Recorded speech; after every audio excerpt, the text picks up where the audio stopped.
Bonsoir tout le monde. Good evening. I'm Eric Trinkas from the Alliance Française.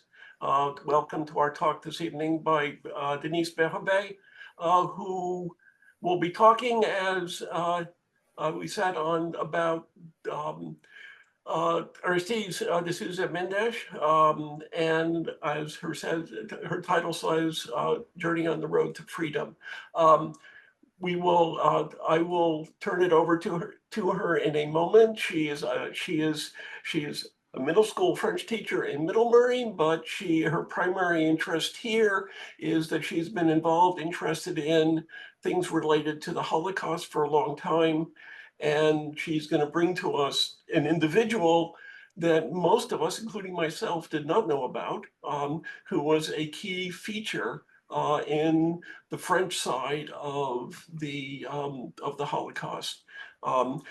A couple of points. One is you should be on mute. Please leave it on mute so we do not have background noise interference. And if you have questions, please put them in the chat. And at the end of the talk, Denise will go through the chat and answer the questions.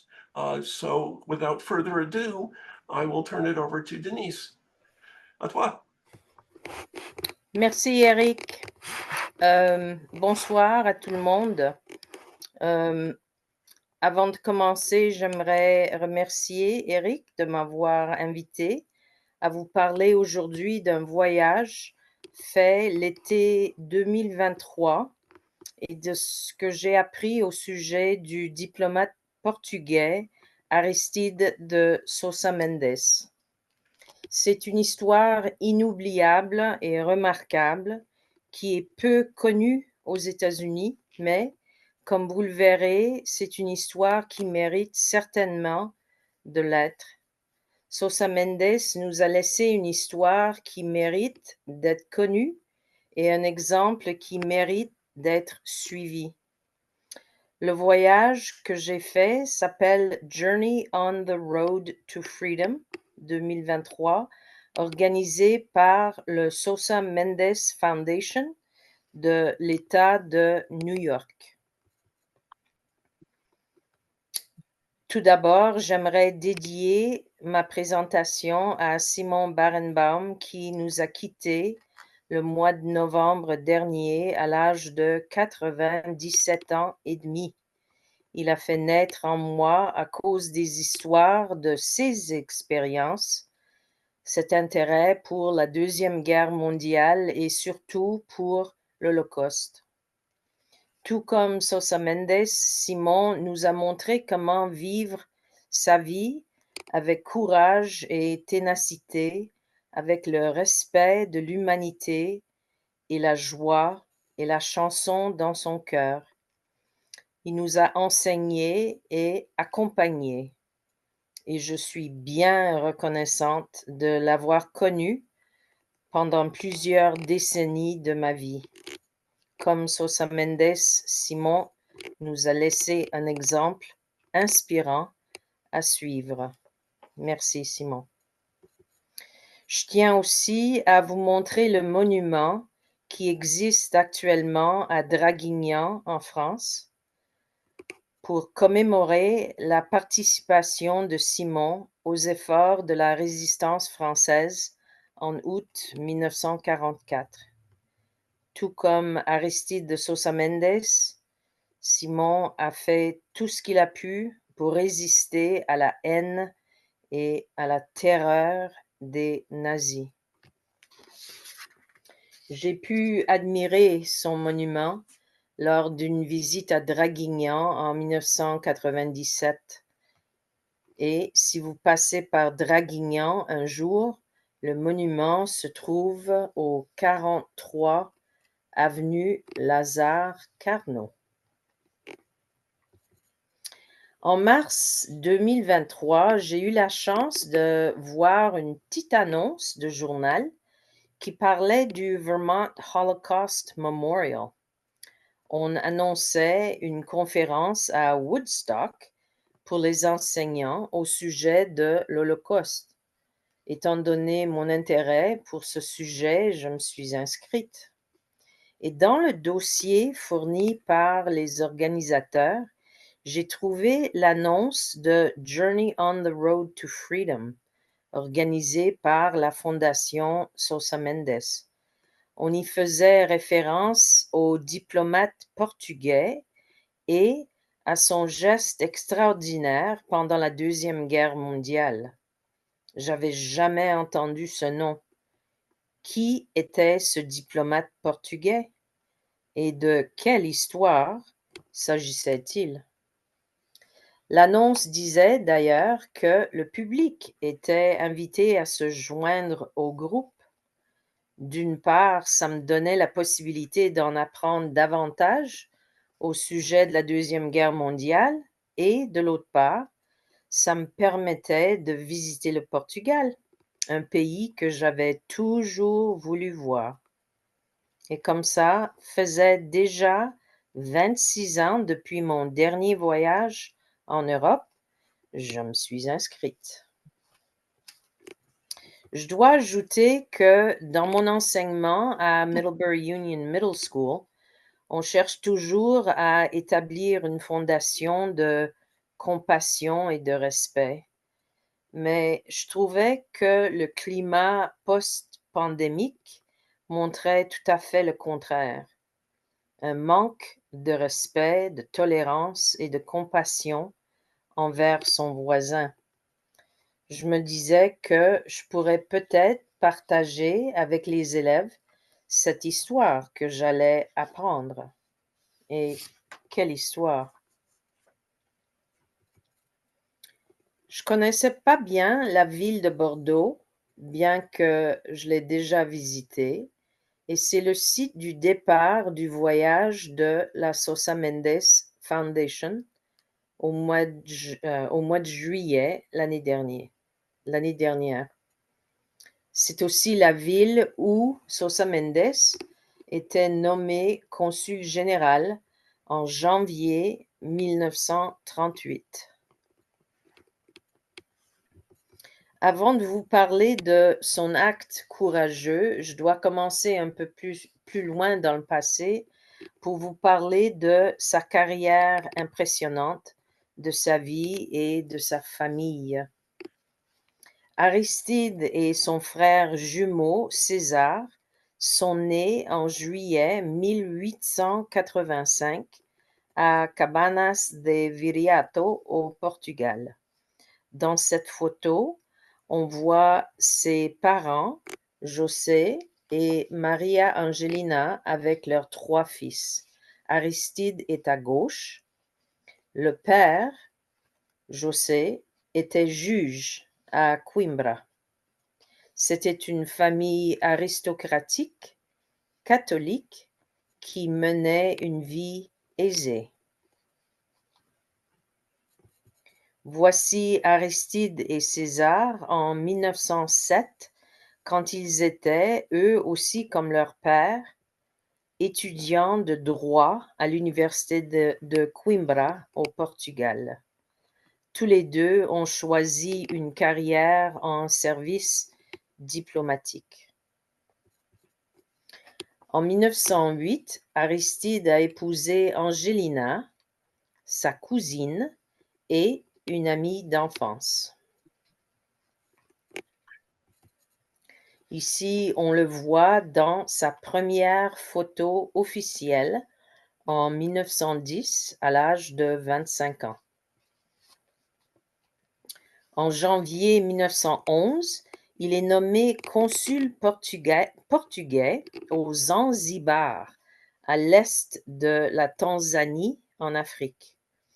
Ils ont déménagé avec leurs 2 enfants et leur famille a continué à grandir. Leur 6e enfant y est né en 1917. Et dans cette photo de 1917, on les voit avec leurs 6 premiers enfants.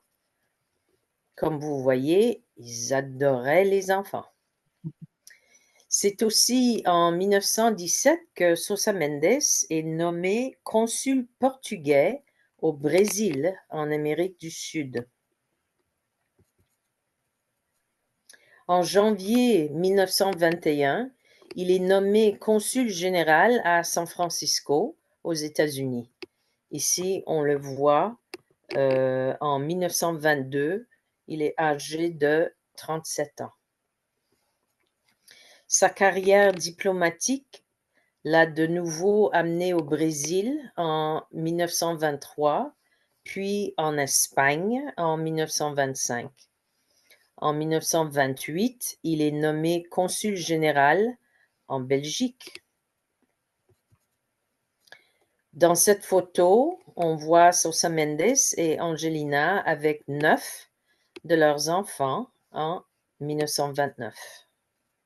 Ils en auront en tout 14 enfants. Puis, en janvier 1938, on le nomme consul général à Bordeaux.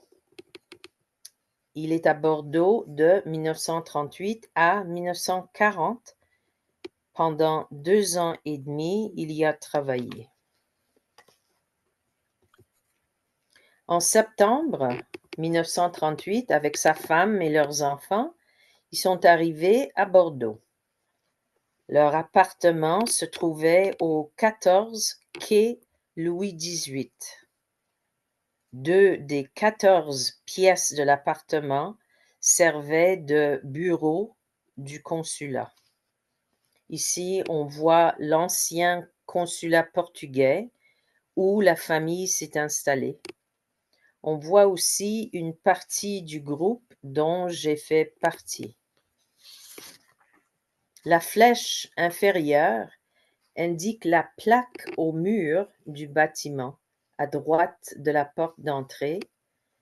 La plaque a été installée en 2014 et sur la plaque, on lit « Il a sauvé 30 000 réfugiés, dont 10 000 juifs menacés par l'avance des troupes nazies, en leur délivrant des visas d'entrée au Portugal.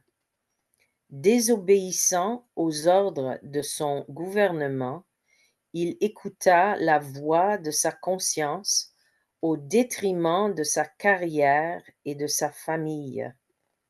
Pour cet acte héroïque, il a été condamné par Salazar en octobre 1940. Qui sauve une vie, sauve l'humanité. Je vous propose donc d'ouvrir cette porte pour mieux comprendre exactement ce qui s'est passé en 1940. En septembre 1939, pendant son travail à Bordeaux, l'Allemagne a envahi la Pologne et puis, à partir du 10 mai 1940, en 6 semaines, Hitler a rapidement envahi les Pays-Bas, le Luxembourg et la Belgique. Entre 2 à 3 millions de Parisiens se sont ajoutés aux autres réfugiés qui tentaient de s'éloigner de l'avance des troupes allemandes. L'avancée allemande a provoqué un exode massif de Belges, de Hollandais, de Luxembourgeois et de Français. On dit que 8 millions de personnes ont pris la route, à pied, en vélo, en chariot, en voiture, n'importe quel moyen possible. Enfants, bébés, malades, femmes enceintes, personnes âgées, d'abord vers Paris, puis vers le sud-ouest de la France. C'est l'exode du 10 mai au 20 juin de 1940. Bordeaux était la capitale de la France avant d'être occupée par les Allemands. À Bordeaux, les rues étaient remplies d'automobiles de réfugiés. Beaucoup d'entre eux était à pied.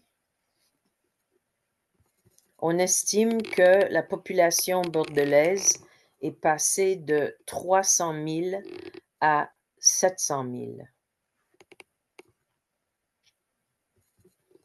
Le 14 juin 1940, Paris est occupé par les nazis. En juin 1940, des milliers de réfugiés juifs se rassemblaient à la grande synagogue de Bordeaux et des centaines de réfugiés ont passé des jours et des nuits dans le grand parc qui s'appelle Place des Quinconces, espérant obtenir un visa qui leur permettrait de quitter la France et entrer au Portugal. Notre groupe s'y est arrêté pour écouter des témoignages de nos membres. On y voit une partie de l'équipe de tournage allemand qui a fait partie du groupe. Une réalisatrice de documentaire allemande a tourné un film pendant notre voyage. À partir de 1939, Sosa Mendes avait reçu de nombreuses demandes pour des visas d'entrée au Portugal. On disait que le Portugal était un pays neutre. Alors les réfugiés cherchaient évidemment à s'y rendre, mais c'était clairement un gouvernement pro-Hitler. En novembre 1939, le président Salazar avait interdit l'entrée de réfugiés juifs, russes et autres par son circulaire 14 qui leur défendait l'entrée au Portugal à moins d'avoir la permission de Lisbonne. Au mois de mai en 1940, Sosa Mendes a fait la connaissance d'un rabbin polonais nommé Chaim Kruger. Le rabbin, sa femme et leurs 5 enfants avaient fui la Belgique. Sosa Mendes ne leur a pas seulement offert de loger chez lui, mais il leur a aussi offert un visa pour quitter la France. Mais le rabbin a refusé en disant qu'il n'accepterait pas de visa à condition que chaque réfugié à Bordeaux n'en reçoive un aussi. Les mots du rabbin ont bien marqué le diplomate portugais. Voici le visa du rabbin Kruger, daté du 15 juin, et une des pages du registre officiel de visa. La flèche à gauche indique la signature de Sosa Mendes et en bas à droite, la flèche blanche indique le nom du rabbin. Il a aussi signé les visas de personnes connues comme Salvador Dali, la famille Rothschild, la famille Habsburg, Charlotte, la duchesse du Luxembourg et Hans et Margaret Rey, les créateurs de Curious George.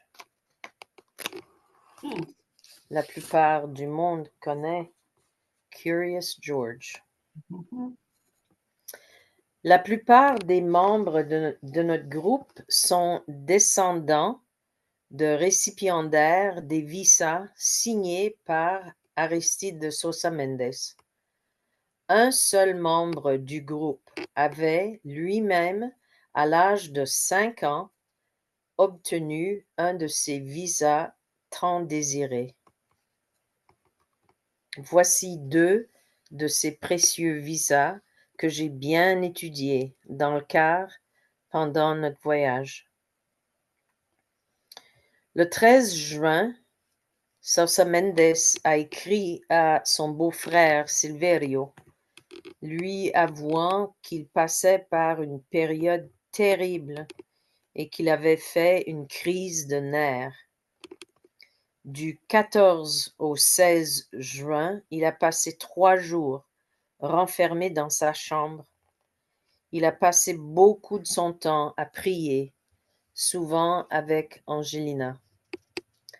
On dit qu'il est sorti de cette période de confinement les cheveux tout grisés, mais en annonçant qu'il avait entendu une voix, peut-être la voix de sa propre conscience, lui disant de signer les visas de tous ceux qui lui en demandaient un, peu importe la religion, la nationalité, la race, peu importe. Sa femme Angelina lui avait exprimé son soutien de cette décision. Malgré les ordres de son gouvernement, Sosa Mendes en a signé des milliers, permettant aux réfugiés d'éviter la déportation et, sans doute, la mort. On estime qu'il en a signé environ 30 000, dont 10 000 pour des personnes juives.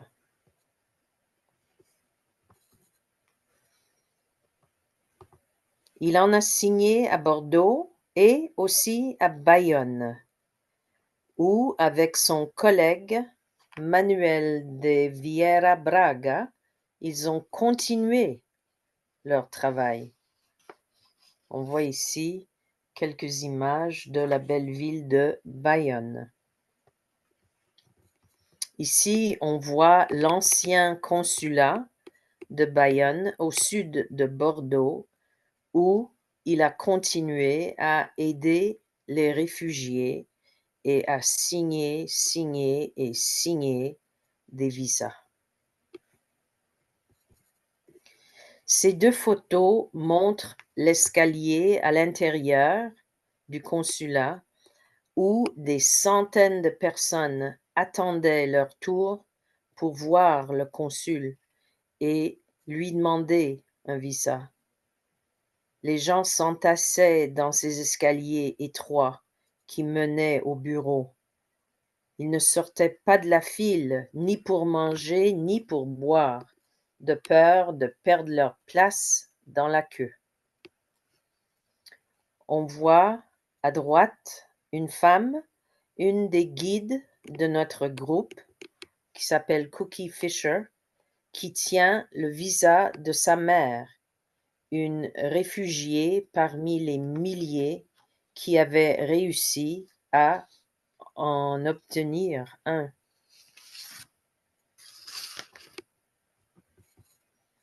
À l'ancien consulat portugais, la flèche blanche montre une plaque qui lit « Ici était installé le consulat du Portugal en 1940, en hommage au consul Aristide de Sousa Mendes, ambassadeur de la paix et juste parmi les nations, qui a sauvé 30 000 vies pendant la Deuxième Guerre mondiale, à Bordeaux, Bayonne, Hendaye, 19 juillet 1885 au 3 avril 1954.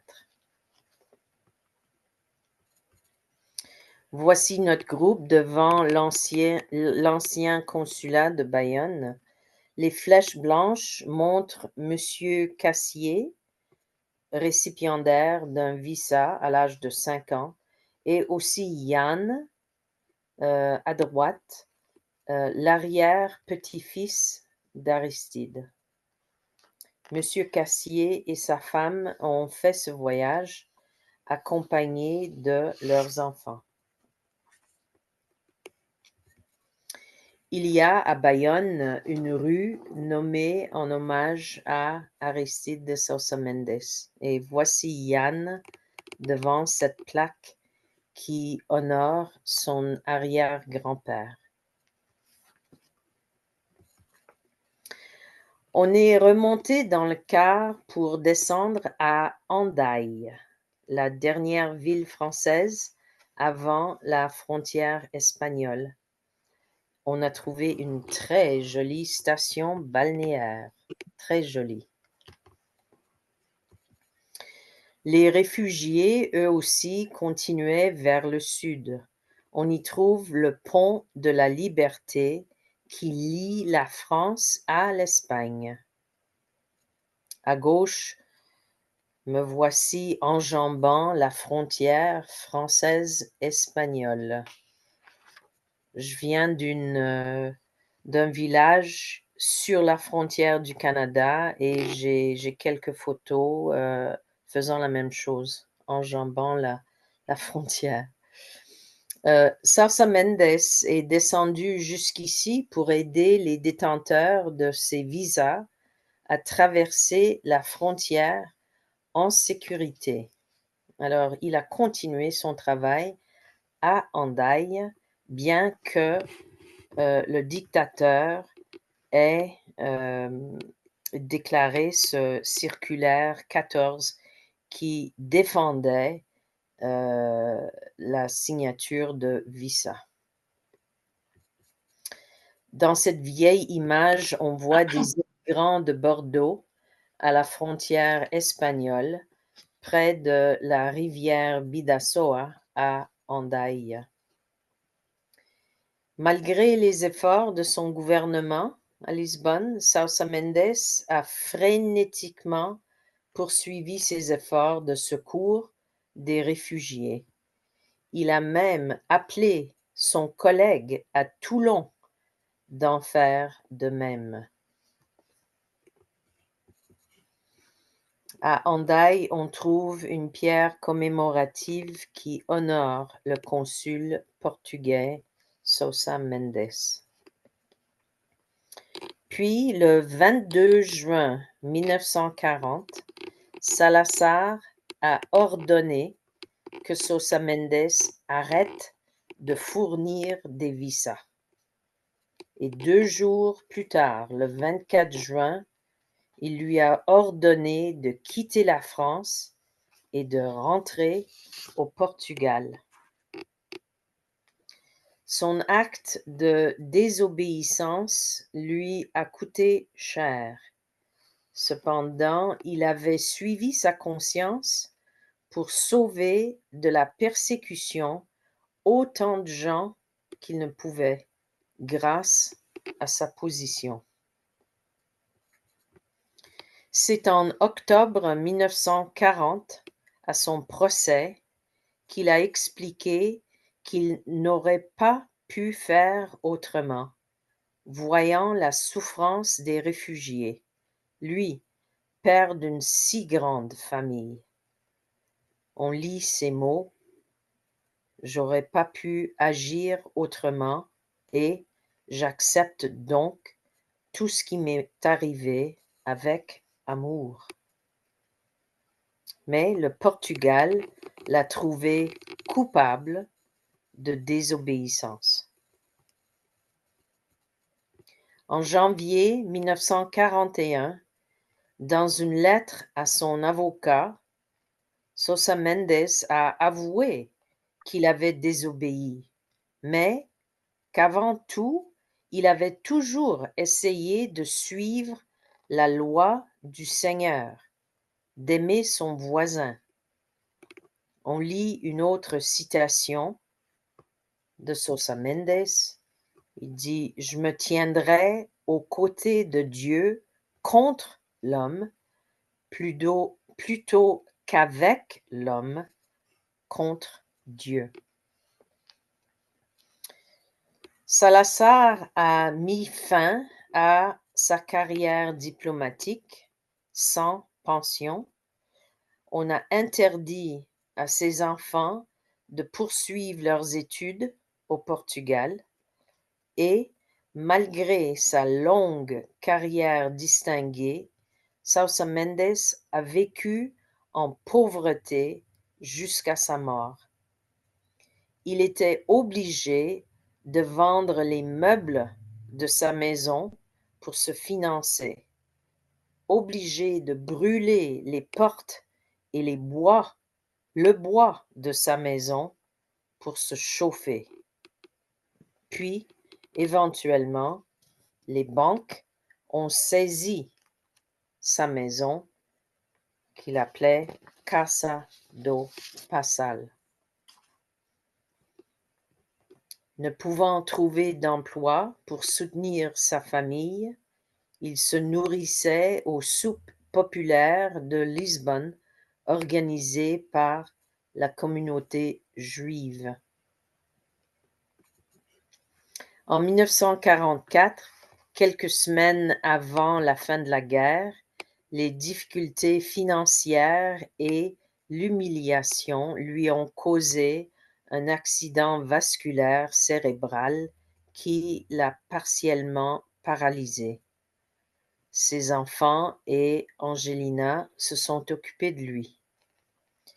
En 1946, il a écrit une lettre au pape de l'Église catholique demandant du soutien.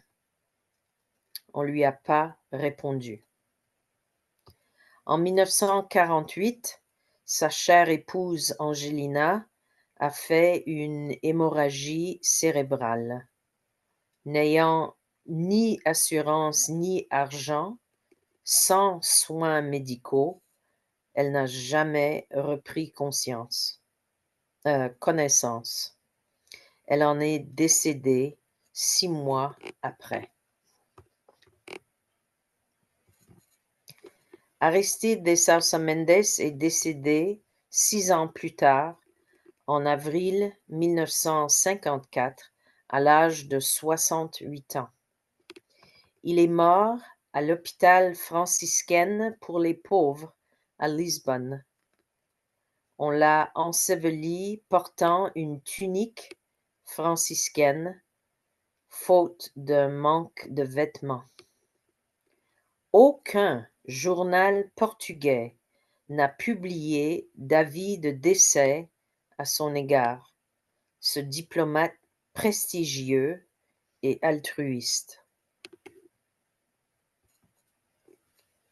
En 2014, avec des fonds de l'Union européenne, du gouvernement portugais et de la Sousa Mendes Foundation, les travaux de rénovation ont commencé sur sa maison, avec l'espoir d'un jour en faire un musée. Ici, on voit Casa do Passal, sa maison, en rénovation dans le village de Cabanas de Viriato.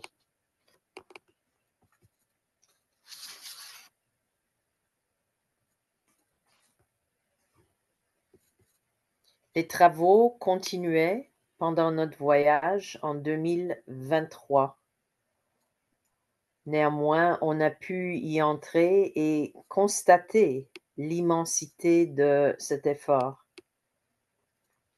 Et il y a 2 mois, aujourd'hui même, le 19 juillet 2024, le musée qui honore Aristide de Sousa Mendes a ouvert les portes dans sa résidence. Plusieurs membres du groupe ont pu assister à l'ouverture. C'est un acte de remerciement posthume bien mérité. Voici le beau musée.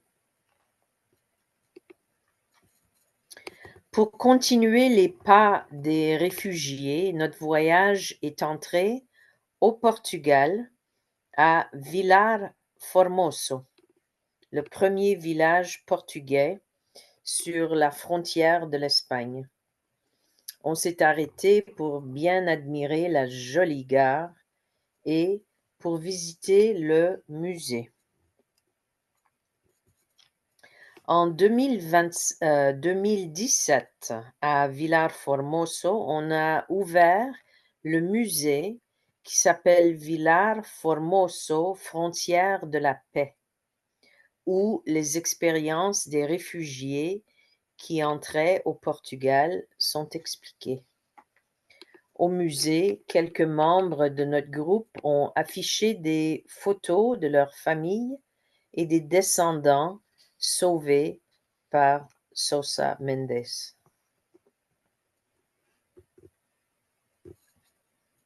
À l'extérieur, les descendants des réfugiés qui sont passés par Villar Formoso se sont arrêtés près des pierres commémoratives.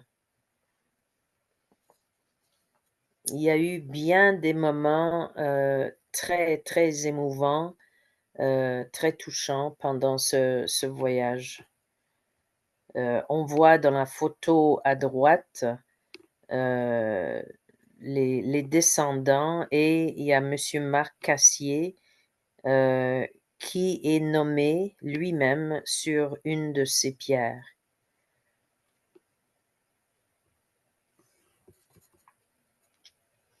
Antonio de Moncada de Sosa Mendes est le petit-fils de Sosa Mendes.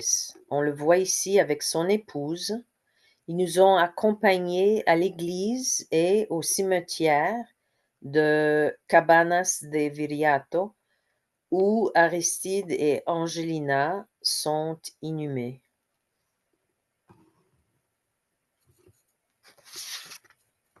On voit dans cette photo leur cercueil, celui d'Aristide avec le ruban blanc et celui d'Angelina en dessous.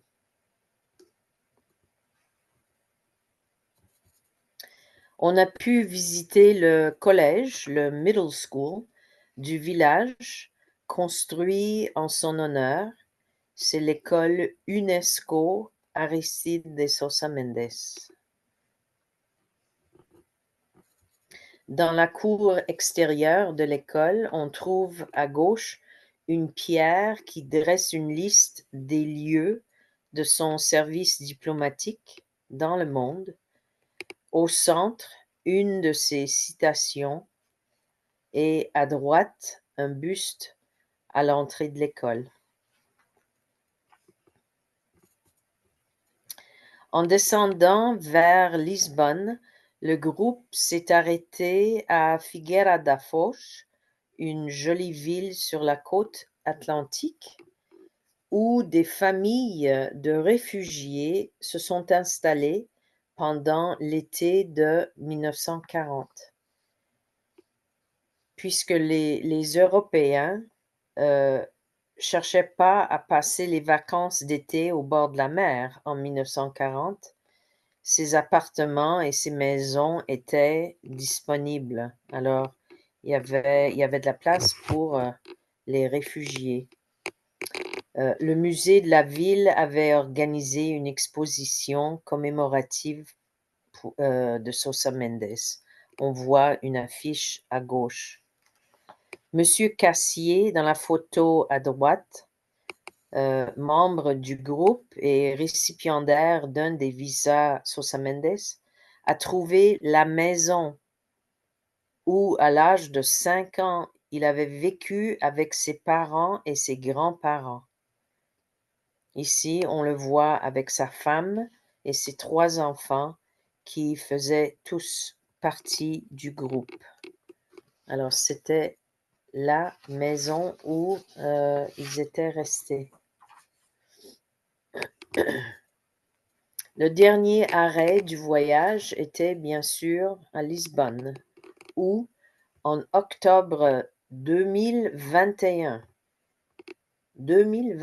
après plus de 80 ans, le président du Portugal, Marcelo Rebelo de Sousa, a honoré Aristide de Sosa Mendes au Panthéon. Dans ce grand bâtiment majestueux, parmi les cercueils de Vasco da Gama, de footballeurs et de chanteuses célèbres, on mentionne Aristide de Sosa Mendes sur une plaque modeste.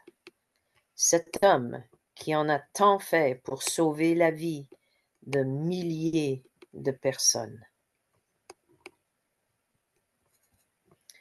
À la fin de notre voyage, on nous a chaleureusement accueillis au palais présidentiel de Lisbonne.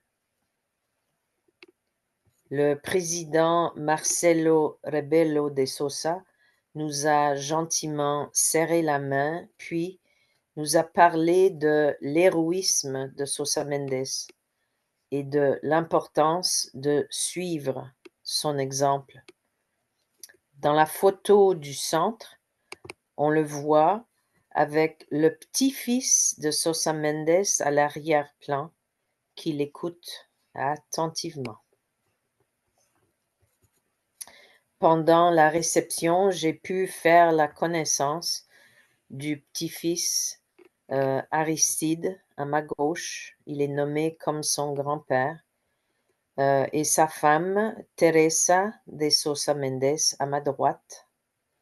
Aristide a noté qu'il avait reçu son amour de la musique de son grand-père. Avec Teresa, j'ai parlé de l'enseignement. Dans cette photo, on voit le président du Portugal et les Sousa Mendes avec les enseignants de notre groupe. On est tous responsables de la diffusion de cette histoire incroyable qui mérite vraiment notre attention. Il me semble que le monde se rend compte, surtout depuis les dernières décennies, de l'immense importance des actions de Sousa Mendes en 1940. Les hommages posthumes ont commencé à lui être rendus. On voit dans cette photo un buste de Sousa Mendes dévoilé en 1994 à l'esplanade Charles de Gaulle dans la ville de Bordeaux. Et ça, plus de 50 ans après son acte courageux.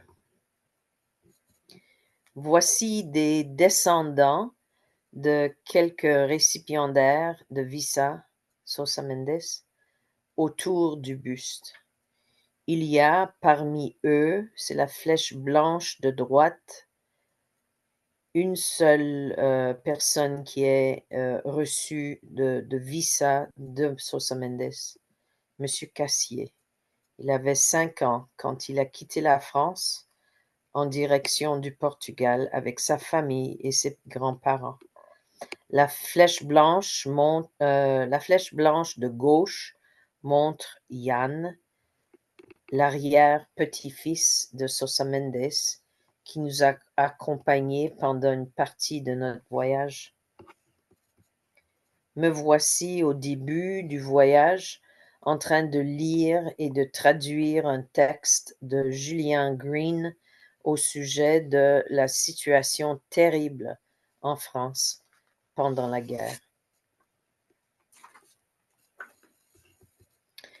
Ici, on voit les maires de Paris et de Lisbonne, Anne Hidalgo et Carlos Moedas, en septembre 2022 à Paris, inaugurant la promenade Aristide de Sousa Mendes entre les 8e et 17e arrondissements. C'est en 1966 que Sousa Mendes a été nommé juste parmi les nations par Yad Vashem. C'est le premier diplomate ainsi nommé. En 2010, la Sousa Mendes Foundation est fondée, dirigée par Madame Olivia Mattis, une descendante de récipiendaire de Visa Sousa Mendes. L'an après, en 2011, la maison du diplomate a été désignée monument national du Portugal, puis en juin 2014, la restauration de la maison a commencé. Aujourd'hui, Casa do Passal est un musée ouvert au public. J'espère bien le visiter un jour. En terminant, je crois qu'il faut qu'on se pose la question suivante. Est-ce que cet homme qui a réussi en désobéissant aux ordres de son gouvernement à sauver tant de vies, est-ce qu'il a mérité la punition qu'il et que toute sa famille a reçue? Moi, personnellement, je crois pas. On doit certainement s'inspirer de son altruisme et de son profond respect de l'humanité. Aristide de Sosa Mendes a su agir en mettant le bien-être d'autrui devant le sien. C'est une histoire remarquable. C'est un homme extraordinaire. Inspirons-nous donc de son exemple et n'oublions jamais. Merci beaucoup. Et, et je te remercie, Denise, pour cette communication.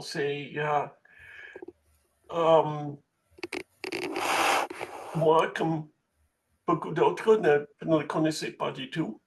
Et maintenant, ça a vraiment ouvert mes yeux. Je peux dire à tout le monde que j'ai mentionné il y a 10 jours, j'ai mentionné dans un courriel, j'ai mentionné la présentation de Nice qui va venir. Euh, et de Sousa Mendes, et il m'a vite répondu que il est maintenant vraiment connu comme un héros en Portugal. Il est bien connu, ça a complètement changé de ce qui s'est passé il y a 50 ans. Euh, mais avec ça, on va passer à, il y a une question dans le chat.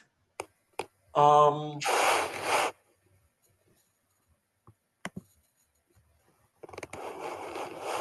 Et s'il y a des autres qui ont des questions, vous pouvez les mettre dans le chat ou euh, je crois à ce moment on peut euh, Je vois une question. Il semble que les visas soient valables pendant 30 jours. Qu'est-ce que les réfugiés ont fait après ce temps? Quelles étaient les options? Oui, je peux pas répondre à cette question. Qu'est-ce qu'on a Alors on cherchait à à embarquer sur des navires qui partaient vers, les navires partaient vers l'Amérique du Sud, vers, les Caraïbes, vers les États-Unis, le Canada. Les gens essayaient autant que possible de se déplacer, de quitter le Portugal. Qu'est-ce qu'ils ont fait? Ça mériterait, je crois, encore de la recherche. J'aimerais bien savoir moi aussi. Ça serait important et oui, alors le membre, Marc Cassier, qui avait reçu le visa, avec ses parents et ses grands-parents, heu, je me demande combien de temps ils sont restés heu, à cette maison à Figueira da Foz, en attendant, un départ. Et je suis pas certaine, je crois qu'ils sont allés, heu, c'est en Amérique du Nord, je sais pas si c'était les États-Unis ou, le Canada pour cette famille-là. oui. Mais est-ce qu'ils ont eu des difficultés à traverser l'Espagne avec le gouvernement de Franco et euh, Ça, je ne le sais pas, je sais pas, mais quand on est arrivé à Vilar Formoso sur la frontière, il y avait sur les pierres commémoratives, il y avait les noms de ouf, la plupart des membres de notre groupe. Excusez, les noms de leurs ancêtres étaient inscrits sur les pierres. Et donc, oui, Oui, ils sont arrivés. ils sont arrivés, oui, exactement. Est-ce qu'il y a des autres questions? Vous, vous pouvez unmute. Uh, uh, If anyone has questions in English, please feel free. English. English as well. And you can, and if you want, you can put them um, in the chat. If not, But I do not speak Portuguese, not yet. not yet.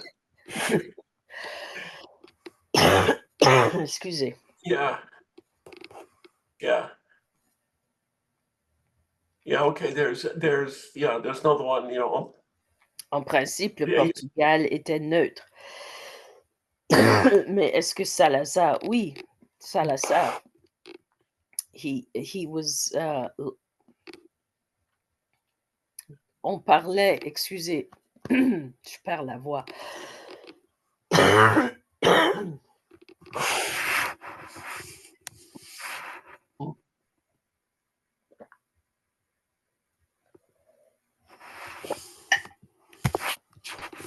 Oui, on a parlé, comme par exemple en France, le gouvernement Vichy qui voulait vraiment pas fâcher Hitler, et on les appelait comme les marionnettes du gouvernement nazi. Au Portugal, c'était pratiquement la même chose. Est-ce que c'était un pays neutre?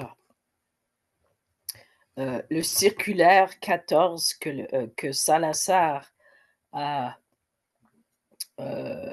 envoyé à tous ses consuls indique que il ne voulait aucun réfugié à moins que cette personne ait la permission, sa permission à Lisbonne.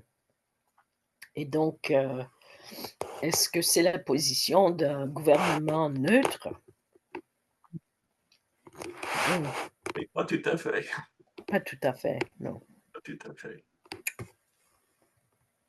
Eh bien. Mais c'est une histoire. Quand